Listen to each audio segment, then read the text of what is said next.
একটি টমেটো দিয়ে দিলাম ও কেটে রাখা পেঁপেগুলো দিয়ে দিলাম।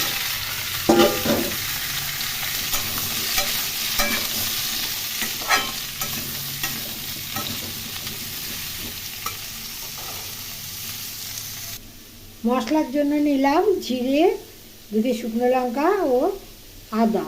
এটি খুব ভালো করে বেটে নেব। এর মধ্যে স্বাদ মতো নুন দিলাম, পরিমাণ মতো হলুদ দিয়ে দিলাম।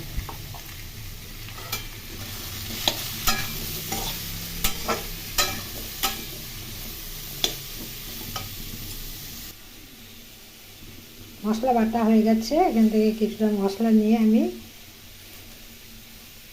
পেঁপের তরকারিতে দিয়ে দিলাম।